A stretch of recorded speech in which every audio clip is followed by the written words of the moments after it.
Aquí somos así, sin política, sin todólogos, sin aditivos.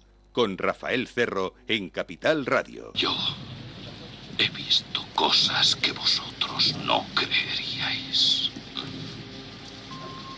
Atacar naves en llamas más allá de Orión. He visto rayos de brillar en la oscuridad cerca de la puerta de Tannhausen. Todos esos momentos se perderán en el tiempo. Como lágrimas en la lluvia. Es hora de morir.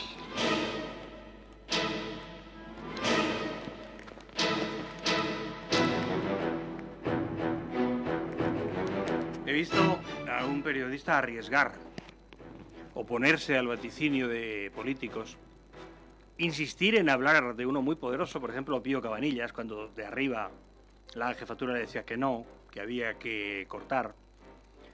He visto un periodista no alineado, he visto a alguien equivocarse y contar solo lo que era cierto y acertar también, claro, equivocarse, cabrearse, pero no dejarse ni seducir ni comprar. He visto a alguien de mi profesión atacar antes al fuerte que al débil, insistir cuando el poderoso seguía ahí, seguía en la poltrona. He visto, y los jóvenes lo creeréis difícilmente, a un periodista cambiar las costumbres de un país, hacer que se acostase más tarde. Poner una radio tan arriba que el rival tuvo que comprarla y cerrarla. No había otros oradores, no había nadie más brillante con quien competir. La partida se daba por perdida desde el enemigo y lo que hizo el enemigo fue en efecto comprarla y clausurarla y echar a casi todo el mundo a la calle. A unos sí, a otros no, pero destruir aquel medio de comunicación. He visto a un periodista crear lenguaje hasta el punto de crear también palabras que la calle repetía a todas horas, oponerse al poder. He oído a un hombre hablar y he notado que el aire vibraba. He visto, como les digo, a un país contener la respiración, esperando que sonara cada noche esto.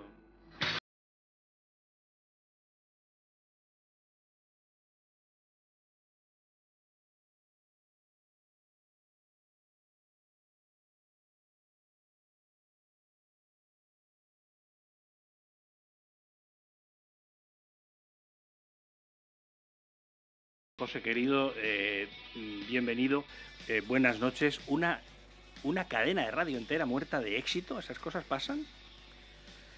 Pues parece ser que sí, al menos es lo que nos pasó a nosotros y además, al margen de los elogios, que ya sabes mi máxima, que el elogio siempre debilita, aunque obviamente debilita más a los gilipollas, pero mejor no se puede contar.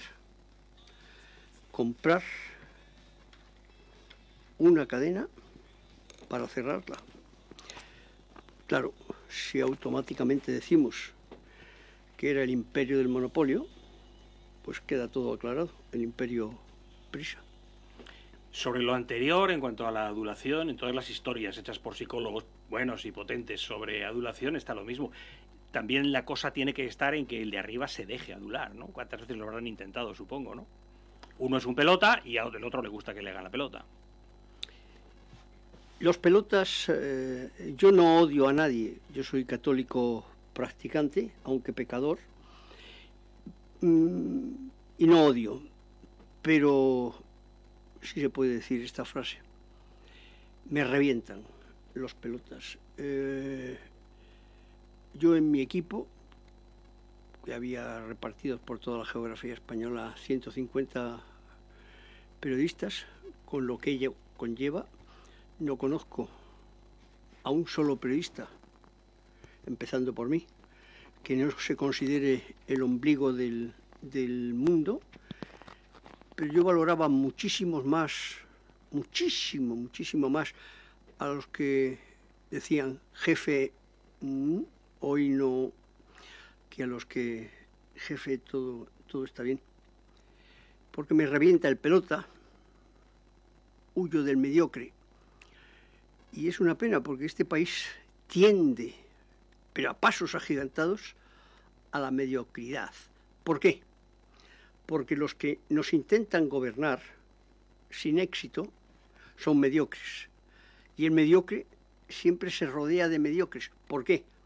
Pues porque como no está seguro de sí mismo, porque el puesto se lo ha ganado por un enchufe o por un dedo de ordinario bobalicón, no tiene categoría, ni fuerza, ni poder, ni sabiduría para decir que tú me quieres mover la silla, adelante, yo voy a mover la tuya, tú mueve la mía. ¿A dónde habrán llegado las cosas que el ingenio popular, que creo que en España es acertadísimo y agudísimo, hasta el punto de que hay un montón de genios en Twitter, por ejemplo, en las redes, que sueltan su chiste y no lo firman siquiera? Este sí está firmado, pero fíjate qué chiste sobre aspirantes a periodistas nuestros españoles. Esto es de esta semana en Twitter, descríbelo tú mismo. Están en un aula y el rótulo dice periodistas españoles en el examen de fin de carrera y están besando traseros. Sí. Esto me recuerda al genio, que en paz descanse, porque yo creo que la paz se ha ganado en este mundo, Manolo Martín Ferrán. Era Antena 3 Radio, comenzó en el 82, esto sería el 84. Y claro, Antena 3 era una cadena de principiantes. El 90% primer oficio. Y había chicas muy jóvenes y había chicas muy guapas, aunque la belleza no es exclusiva de la juventud. Y había una muy especial que tenía un trasero espectacular. ¿Te fijaste? Sí. Y empiezan a pasar Antonio Herrero, Luis Herrero, García Juez, los Goma Espuma. Esto es un trasero, esto no sé qué tal. Y yo lo cerraba como decía, no señores, esto es un culo, un hermosísimo culo, como fácilmente se puede apreciar. Pero es una pena que no lo hayan firmado, porque esto solo lo puede hacer un genio.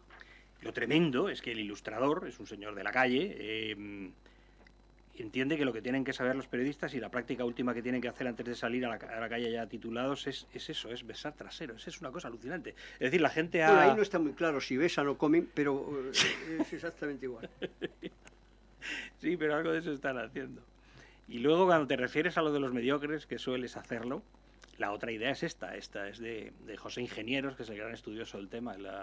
El hombre mediocre de José Ingenieros, en ese libro se dice, tú puedes ser brillantísimo, si estás en un lugar gris con otros 999 ciudadanos y son mediocres, tú no harás nada que sea rutilante ni lance destellos fuera de ahí, te van a tapar y te van a aplastar.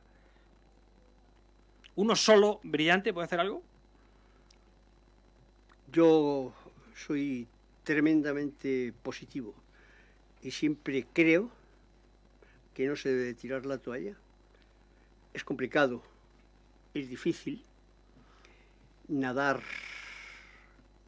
en la mar embravecida, en solitario, porque siempre es mejor estar solo que mal acompañado. Y evidentemente ese uno prefiere la soledad a los 999 mediocres.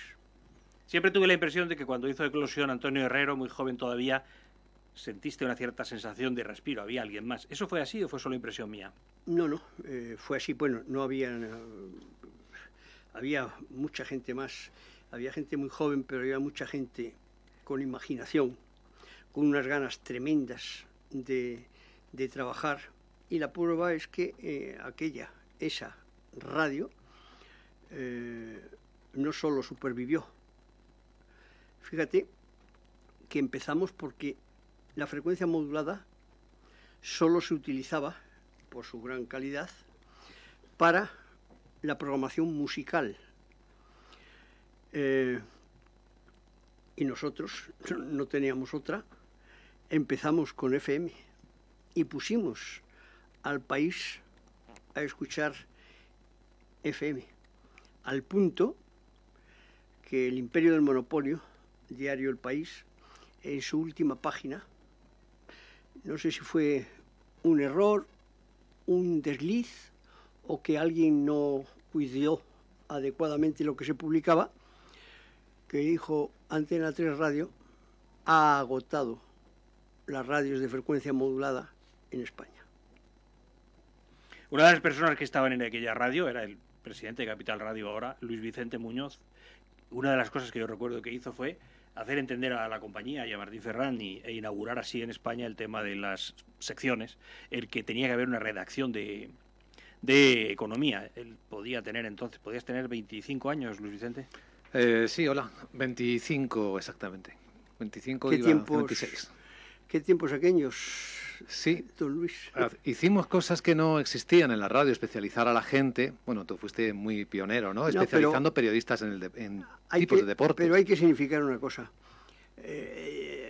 Manolo Martín Ferrán decía que yo era la locomotora, quizá por mi edad y por todo eso, pero aquella radio sería imposible sin Manolo. No es un homenaje al que se ha ido, yo le he hecho todos los que he podido en vida, pero es un tributo al ingenio, al saber mandar. Pero claro, hoy que hemos pasado a la mediocridad y que posiblemente los dos oficios o las dos actividades más denostadas y que ruedan en paralelo hacia ese abismo de la mediocridad sean los políticos y los periodistas.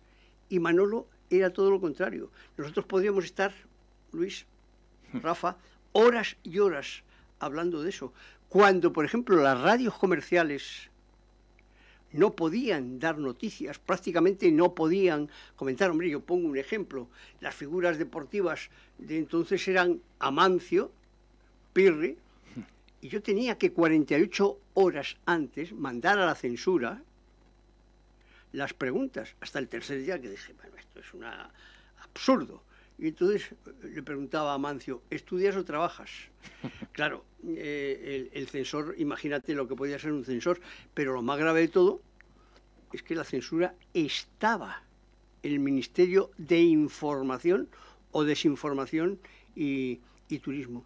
Y Manolo, con habilidad, fue salvando todo eso. Hombre, en la cadena SER se sacó de la manga un programa antológico, muy breve, pero antológico, que era En menos que cantó un gallo. Sí, gran talento, pero fíjate, estamos hablando y escuchando la historia de Antena 3 de radio, que es la historia de un gran éxito y de un gran fracaso, porque llegó a ser no solo la primera emisora de radio, la primera cadena de radio en audiencia de España al batir a la cadena SER, fue el primer medio de comunicación que cotizó en la bolsa. Pero, ojo, fue el valor más rentable ese año, además. Pero ojo, primera en un sistema de audiencia que sigue, EGM, Estudio General de Medios, todo es falso, hecha por Prisa, y que la sigue haciendo Prisa. Es verdad.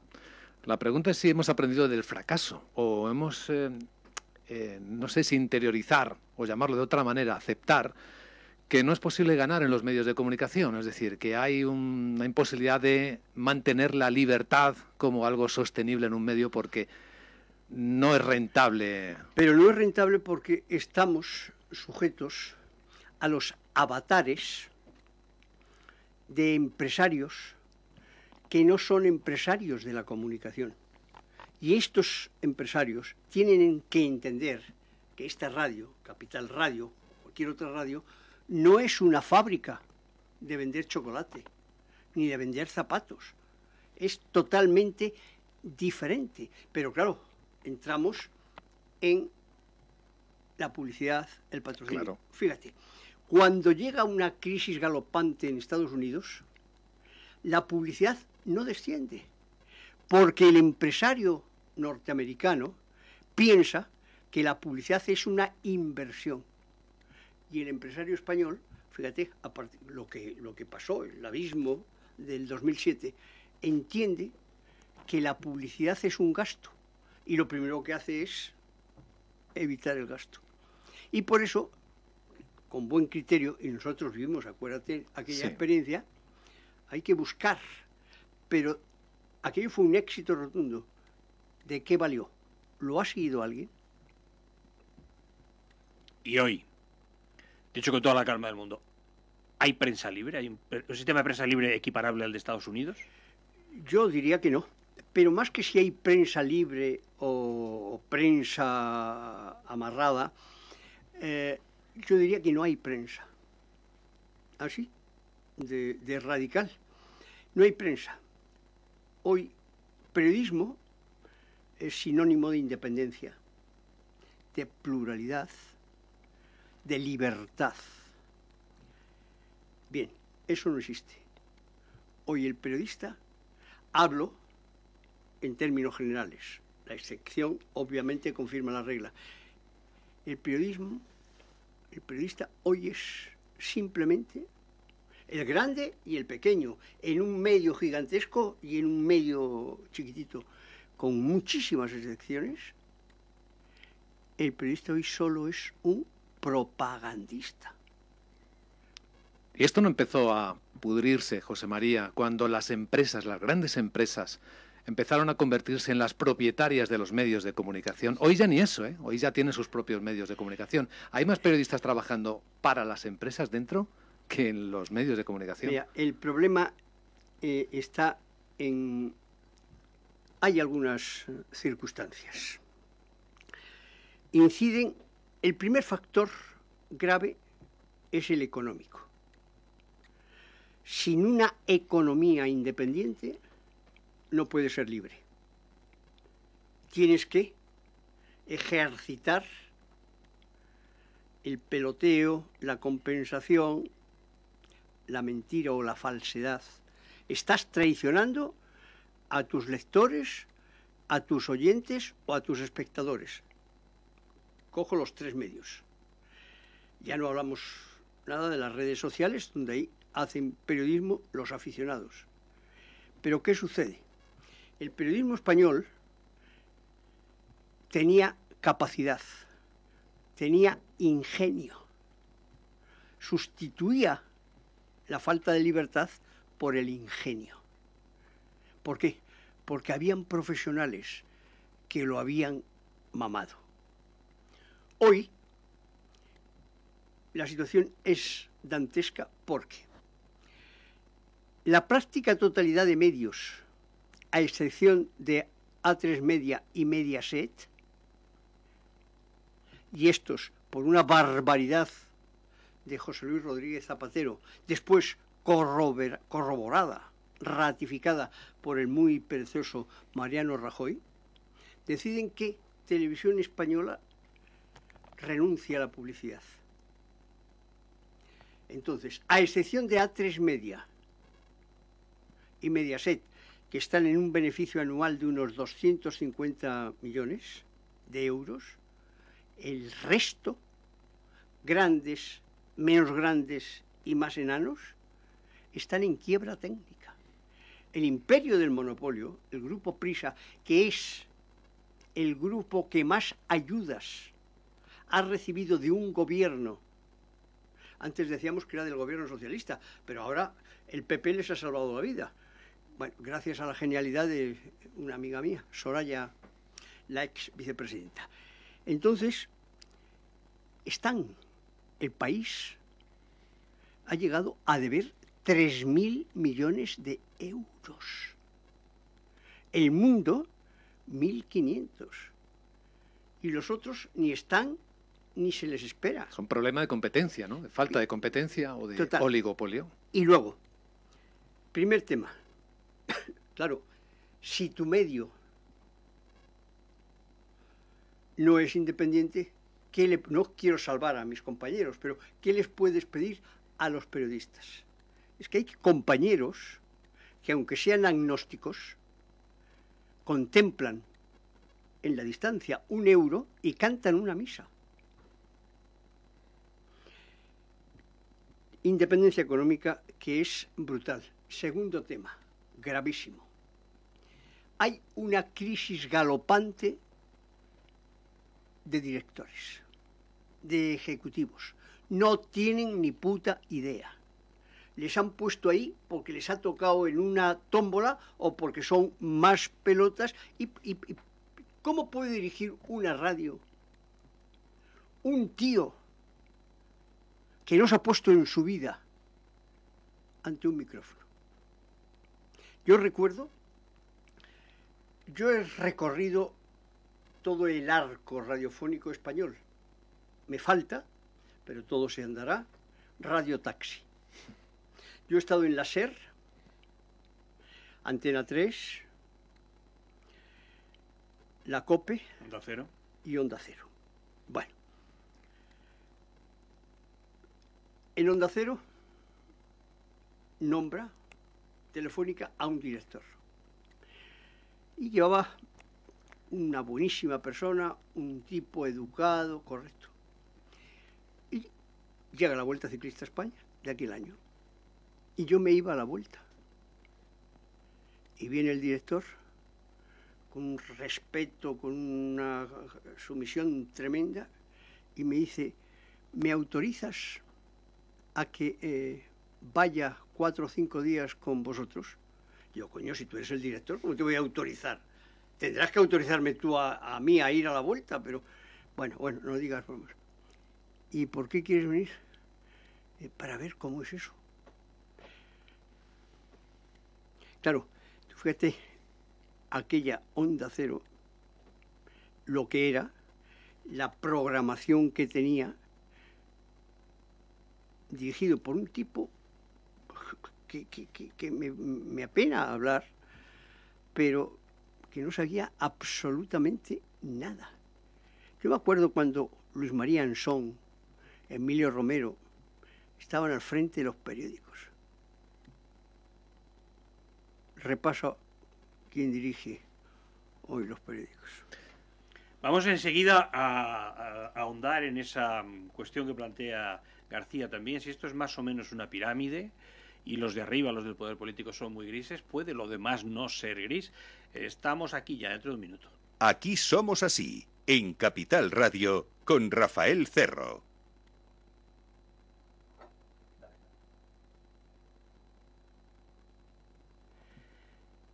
Parece que eso es una opción de máxima sensatez, si alguien puede refutarlo que lo haga, ¿no? Pero sí que es cierto que si ponemos a alguien arriba muy mediocre, y es el caso de casi todos los políticos, difícilmente va a permitir él que a su alrededor hagan eclosión también personas brillantes que lo dejen en evidencia, ¿no? A partir de ahí, esto podría ser correcto. La política hace explosión y contamina de porquería los círculos concéntricos, que son medios de comunicación y justicia. Mira, entiendo, y es mi opinión personal y casi intransferible, para que un país sea grande, utilizando la terminología deportiva, para que un país pueda jugar la Champions, necesita unos políticos brillantísimos, una justicia independiente y una comunicación libre y plural. Apartado A, políticos. Vamos a ver, España es una empresa con 49 millones de socios, con un presupuesto terrible. El presidente de esa empresa gana oficialmente 80.000 euros. Pero ese tipo que gana 80.000 euros es el que con el dedo nombra al presidente de Iberdrola, 5 millones de euros, al presidente de Endesa, al presidente de Telefónica, a dedo. Yo lo he vivido directamente, por eso lo denuncio y lo hablo. Hoy, el consejero delegado, el CEO, de una empresa mediana, está en mínimo $500.000 de euros anual. Si el presidente del gobierno gana 80.000, ¿qué significa? Que ahí solo va o un mediocre o un golfo. 80.000 oficiales, pero la justicia española es independiente en el choricete de barrio que roba un bocata y lo meten en la cárcel. Yo pregunto, ¿dónde está la familia Pujol? Me podría hacer más preguntas. Y luego, la comunicación. Plural, independiente. No. ¿Por qué digo que los periodistas son propagandistas? Yo he hecho 40 años prioritariamente información deportiva, aunque me he considerado periodista. Y he hecho información deportiva porque no he podido hacer otra cosa. Pues yo hice una entrevista, a un político. Entonces, la configuración de las Cortes Españolas estaba el tercio de cabezas de familia. Y por ese tercio investigo y me cuentan el caso de una de sus señorías. Las elecciones se las pagaba unos grandes almacenes, que ya no existen, Galerías Preciados. Y él, hábil y creo que aficionado al revolcón, había cambiado a su santa de 40 por 2 de 20. Lo que no está nada mal, pero evidentemente no era el prototipo del... Yo le hice 17 preguntas, Diario Pueblo. Al día siguiente aparecieron publicadas 7. El que respondía, el del revolcón, un genio. El que preguntaba, yo, un gilipollas. La vi y dije, primera y última. El subdirector del periódico, Jesús de la Serna, un periodista como la copa de un pino, me dijo, García, el periodismo que tú quieres hacer, aquí solo tiene 2 salidas. O municipal, a los alcaldes ya leña al mono, o deportivo. Y pensé, joder, lo del municipal es muy aburrido. El deportivo intenté cambiar. Duró 40 años. ¿Por qué? Porque el éxito me acompañó felizmente y, claro, yo era una moneda de oro multiplicada por mucho, porque cuando hacía la recaudación publicitaria mi casa era en la medianoche y el prime time de la radio hasta esa época era única y exclusivamente las matinales. He estado 40 años haciendo lo que en principio no me apetecía. Luego es verdad que he utilizado muchas veces esos espacios deportivos para otras denuncias, y que he estado en otras guerras, en otras batallas. Yo he vivido la matanza de la plaza de Tlatelolco en México, que con 20 muy pocos años engañé a la mismísima Oriana Fallaci.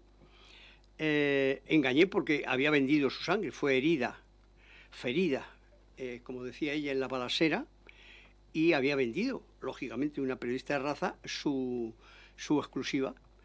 Bueno, y la convencí, la engañé, y la exclusiva fue una exclusiva, y yo di la primera noticia, fue exclusiva para España, porque la agencia EFE, que era la única que podía darlo, había retenido, tal era el caos y el peligro, había retenido la información 15 minutos.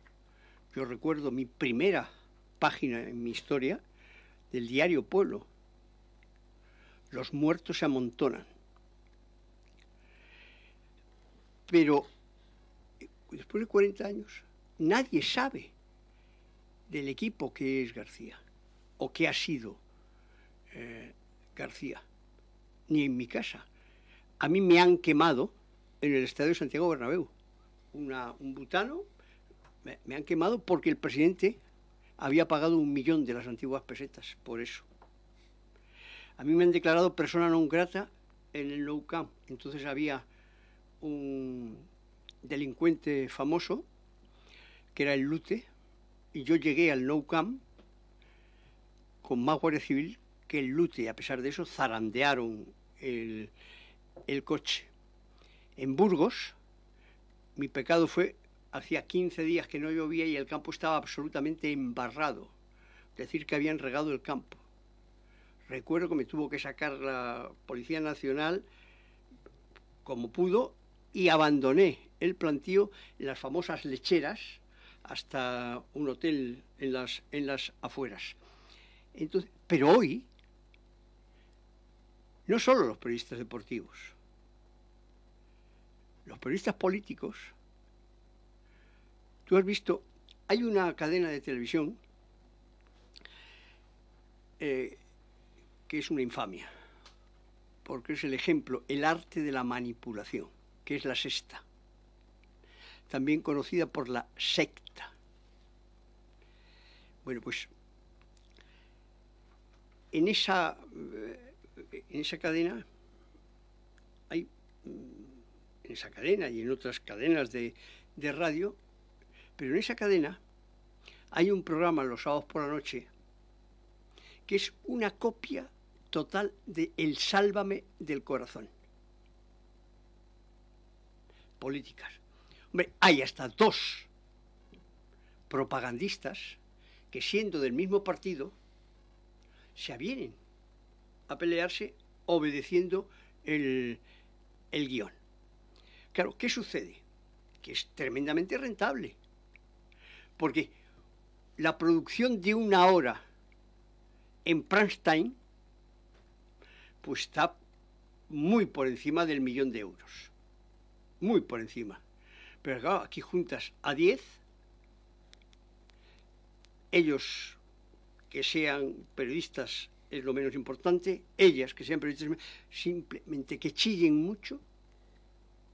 Durante muchos años una noticia no era noticia si no estaba debidamente conformada y confirmada, y aquí no. No permitas que la realidad te estropee una noticia. Esa es la gravedad. Entonces, en deportes sucede lo mismo. Salen con la bufanda. El subdirector de un periódico nacional sale con una bufanda, es ultra del Madrid. Es, por ejemplo, el presidente del Real Madrid, persona muy, muy, muy complicada, poco deseada y nada recomendable para una sociedad libre, ha cambiado todas las estructuras. Y entonces, ¿qué le puedes pedir? ¿Cómo puedes pedir si hemos ganado?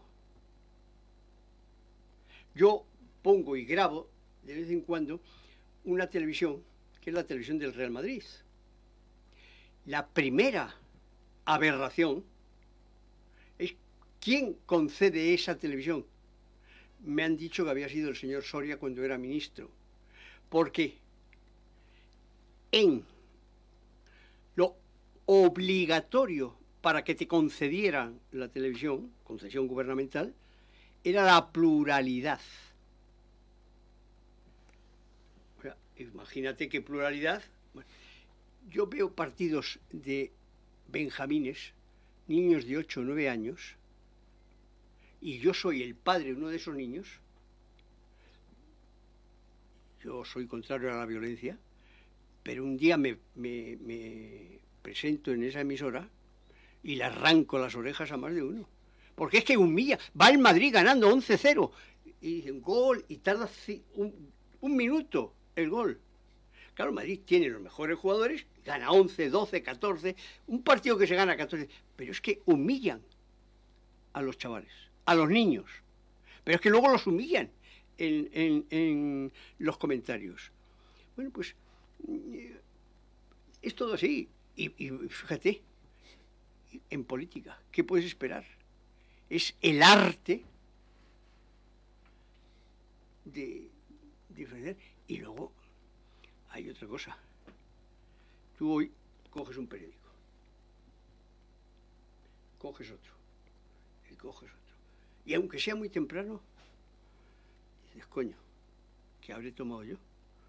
Hoy me he levantado mamado.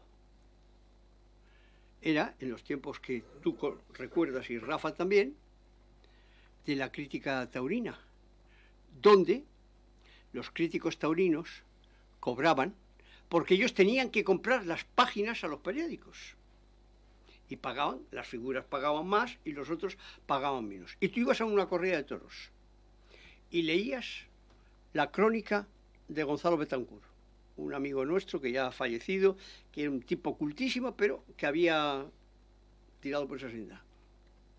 Y leías la crónica de Alfonso Navalón en el diario Informaciones y decía, yo no estaba en esta corrida. Claro, mientras que eso no se cambie, porque es que, claro, no se da cuenta. Primero, el político no se da cuenta de la importancia que tiene, ni el periodista tampoco. Tú, a un hombre, a una mujer, firme en sus convicciones, con conocimiento, ya le puedes decir lo que quieras. Ella, él, lo recibe y lo va reciclando. Pero hay muchos que no tienen ese conocimiento y esa formación, y lo que le digas va a misa. Ahí está la gravedad, ahí está la tremenda gravedad. ¿Cómo se puede? En este momento lo veo prácticamente imposible. Dices, José, 40 años y otros 17 han pasado y algo ocurre que seguimos tirando de ti, invitándote, preguntándote qué pasa, juntándonos contigo para analizar qué le ocurre a la comunicación y al periodismo. ¿Esto tiene arreglo? Yo tengo una enorme curiosidad, saber cómo José María García ve el gran cambio, el gran tsunami que está pasando por encima de la radio. La radio ya es un teléfono móvil, es una tablet, es Spotify... La radio no existe. La radio ha dejado de existir hace muchísimo tiempo. ¿Por qué? Porque yo me acuerdo cuando tenías que hacer herejías para poder comunicar desde lugares, fíjate lo que he pasado yo en la Vuelta Ciclista, que íbamos por los bares con los técnicos, arrancando, ¿no? Luego les dejabas 1000 pesetas y decía, vuelvo usted mañana, porque claro, el teléfono valía menos. Pero hoy, con la comunicación que tienes, es una pena que la radio deje de tener influencia. Pero es que dime ¿qué coño escuchas? ¿Qué hay que te invite a escuchar? Bueno, de lo menos malo, Carlos Alsina en Onda Cero y Carlos Herrera en COPE. En COPE. Y luego por la tarde, que el mejor programa con diferencia, hablo de radio generalistas, lo hace Luis Herrero.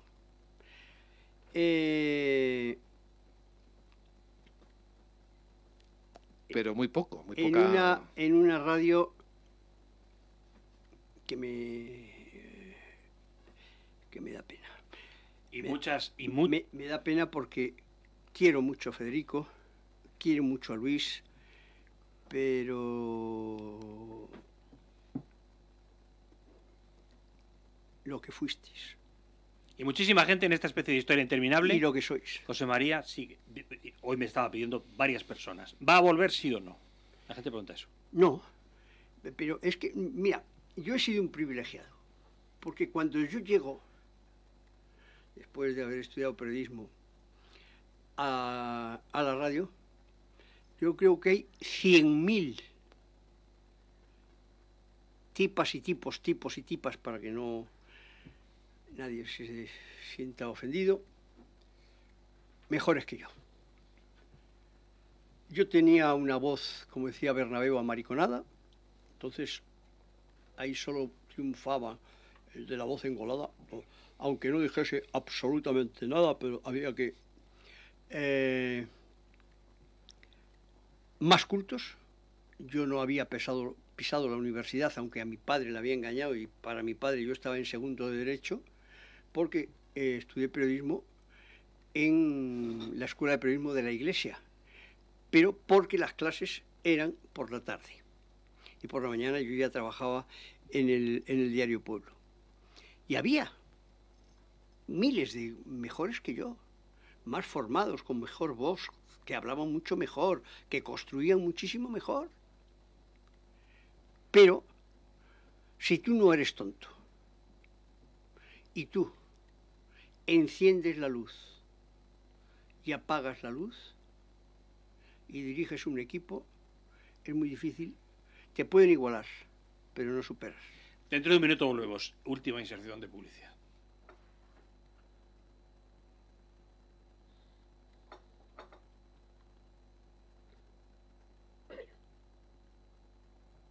Aquí somos así, en Capital Radio. Decías que los periodistas confiesan la militancia deportiva, la política también, y en cambio nos vamos a Dan Rather en Estados Unidos, a la retirada de Dan Rather, que llevaba casi 40 años en la NBC y más de 2 décadas en pantalla, y al irse la última noche dice: este de hoy es el día en el que ustedes siguen sin saber a quién voto. Eso es un profesional. Pero,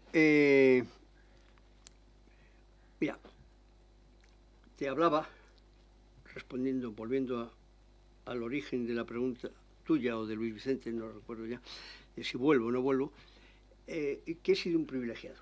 Yo llevo retirado por propia voluntad, porque tuve quizá la mala suerte de que en mi camino se cruzó el tipo más dictador, más prepotente y más impresentable que he conocido, que se llama José María Aznar. Ojo, que no contento con el daño que hizo entonces, yo, si alguien dice, coño, ¿qué le habrá hecho Aznar a García? Nada, se lo ha hecho a mi país. Pues yo solo les invito a que cojan la primera foto. ¿Desde qué año fue presidente José María Aznar? 94. Seguramente 94 a... Bueno, al año 2, me parece. Cójanse la primera fotografía cuando termina el Consejo de Ministros, salen y se fotografían. Desde el 96, perdona, fue presidente desde el 96. Bueno, Al pues 2004, sí. Váyanse al 96. Sí. Y cojan el primer gabinete ministerial. Y vayan poniendo cruces. Está dentro, va a entrar. Bueno, cojan. Con él empieza todo. Y ahora lo más grave es que el hombre que está rigiendo el PP, Pablo Casado, fíjense lo que voy a decir, con lo que esto conlleva, es un apéndice malo, mediocre y gris de Aznar. ¿Por qué creen que este señor, al que no conocían ni en su casa, se impone a Cospedal o a Soraya? Porque el gran jefe estaba detrás. ¿Por qué Aznar no quiere saber nada de Rajoy? Porque él pone a dedo a Rajoy para él seguir mandando. Yo le gané una apuesta, que por cierto todavía no me ha pagado Mariano Rajoy, cuando le dije, porque yo monté toda la parte de comunicación de Telefónica con Juan Villalonga. Y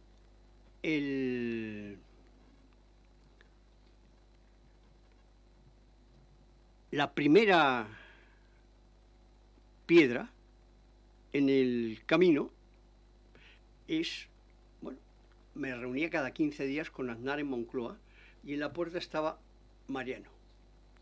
Y salíamos. Y me decía, yo soy un aficionado a los puros, como habéis podido comprobar esta misma tarde. Le decía a mí, me decía Mariano, vamos a mi despacho, nos fumamos un puro, que es que no sé por dónde sale el sol. Y era vicepresidente del gobierno. Y le digo, macho, esto ya lo he contado en alguna otra ocasión, macho, pues ponte las pilas porque tú vas a ser el sucesor. ¿Yo? Digo, sí, tú. Había 3 candidatos. Mayor Oreja, Rodrigo Rato y él. Mayor Oreja, imposible, porque a este no lo iba a manejar. Y al Bigote ya le dolía, se había equivocado y ya no podía dar marcha atrás porque había dejado de sonar el teléfono.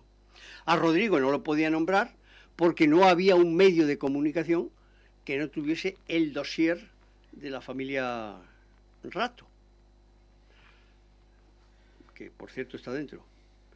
Está en el hotel, sí. Sí. Bueno, pero es que repasas todos los generales, Sí. todos los generales. Por eso yo digo que la gente se asusta. El PP hay que fumigarlo. A Podemos también, no para pero... Sí, el problema es que siempre hay que equilibrar, pero si no fuera para equilibrar, simplemente yo te digo, con un sí o con un no. De los 4 o 5 formaciones políticas grandes, ¿hay alguna que veas salvable? No. Dice no y sigue. No veo ninguna. Sí, no veo ninguna. Claro. Yo he ido a ver a Moncloa a Pedro Sánchez. Yo seguía un poco a Pedro porque jugó en un campamento en América al baloncesto con mi hijo Pepe. Son más o menos de la misma edad. Pero claro, me llama la atención, sin estar de acuerdo en muchas de las cosas que hace, es un superviviente. Es que a todos los grandísimos varones del PSOE lo pusieron en la puta calle. Y coño, ahí está. Una, que se nos va el tiempo y es la buena, la imprescindible. Queremos saberlo todo. Cómo piensa, cómo se llama, cuánto hace que la has visto. Tu nieta. ¿Tienes foto ahí? Mira. ¿Esto qué es? Bueno, ponla ahí apuntando a la cámara que ahora los oyentes nos ven, ¿eh? Fíjate, es como nada. Una preciosidad. Con los ojos como el cielo. Pues nada, me tiene loco. Es que, mira, ser abuelo es muy, muy distinto a ser padre. Yo, como padre, yo no pude, el mérito es de mi mujer, porque yo no pude intervenir para nada en la formación. Yo no he podido cambiar un pañal. Yo veo ahora, yo antes estaba asustado porque Francisco Rivera, que es como mi sobrino, yo es el tío que más rápido he visto poner un pañal y limpiarle el culito a la niña. Pero es que ahora veo a mi hijo y digo, joder. Y el otro día le estaba dando un yogur a mi nieta y viene por atrás y me dice, jefe, mi hijo, a mí nunca me has dado uno. Claro. Mi nieta, gracias a su padre y a su madre, me llama el abu loco. Y yo estoy loco con ella. Pero el abuelo, el padre y la madre educa. Y el abuelo deseduca. Entonces ha cambiado totalmente mi vida, pero estoy contento y feliz. No quiero que se quede nada en el tintero, y antes me preguntaban, ¿vas a volver? Mira, a mí me gustaría volver, por supuesto no a deportes. Perdón, pero quiero matizar, es que han pasado 17 años y seguimos pensando si vuelves, es como que hace falta. No, pero si es que yo te cuento la anécdota de que hace poco estuve en Salamanca y me voy con mi amigo Raúl del Pozo, que íbamos a un homenaje al presidente de Globalia, que es también nuestro amigo, José Hidalgo. Y empezamos a pasear por la plaza, vosotros conoceréis, que es una auténtica maravilla. He nacido en Asturias, he nacido en Madrid por accidente, pero me considero asturiano y he mamado lo bueno de Asturias. Pero hay algo que me transmite la plaza de Salamanca. Me parece una auténtica maravilla. Y estaba caminando con Raúl del Pozo, empiezan a acercarse mayores, menores, pam. Y a los 5 minutos Raúl del Pozo, que es un genio, pero también un genio loco, me dice, oye, ¿tú te das cuenta que 17 años y eres el tío más popular de este país? Pues sí, es otro privilegio. Y yo volvería para ver si puedo ayudar a que este país salga adelante, porque a mí ahora el cuerpo, 10 de noviembre, el cuerpo me pide, miren, no voten. ¿Para qué ha valido? Nosotros hemos cumplido con nuestra obligación, hemos ido a las urnas. Y esto se lo han pasado por el forro de sus caprichos. Pues ahora démosle una lección y no voten. Pero no, tenemos que pensar presente y futuro inmediato. Hay que votar. Si quieren votar en blanco, pero votar. Ahora, eso sí, darles una auténtica lección. Aunque poco vamos a conseguir. Pero, ¿y si no vuelvo? ¿Por qué? Porque hay un problema grave. ¿Qué medio, a excepción de este hoy, luego ya veremos qué pasa, te aguanta que tú digas hay que fumigar al PP? ¿Dónde se meten? El director está todavía corriendo. José María García, querido Luis Vicente Muñoz, somos 3 compañeros de hace 35 años. Gracias a los dos, gracias José María por desplazarte hasta aquí y por abrirte, porque nunca queda la impresión de que se te queda algo dentro que no cuentas, ¿no? No sé, Luis Vicente, si tú te quedas con esa impresión. Estaría escuchándole horas. La verdad es que es disfrutar, es un tesoro compartir el tiempo con José María Es un García. personaje. Sí. El día que en los 90 le dice públicamente al mundo, soy el comunicador que más gana del planeta, y era verdad. Y estaban los de la tele de Estados Unidos, que eran 306 millones de habitantes en lugar de 45, y era verdad. Sí. Podemos estar de acuerdo, ¿no? Pero Sí. nos hace pensar. Quiero agradecer al jefe, a Luis, y pedirle un favor. Venga. Que persigas a este sujeto, porque no quiero que un amigo mío se convierta en un obeso. Es que eso no es verdad. Ahora mismo soy 2 personas, pero del peso normal. Bueno, gracias a todos. Gracias, José María. Un abrazo fuerte. Un abrazo. Venga. Aquí somos así, la radio del día de mañana. Yo tengo una cuñada, hermana... quién, si sabes alguno que funciona. Una cuñada, hermana de...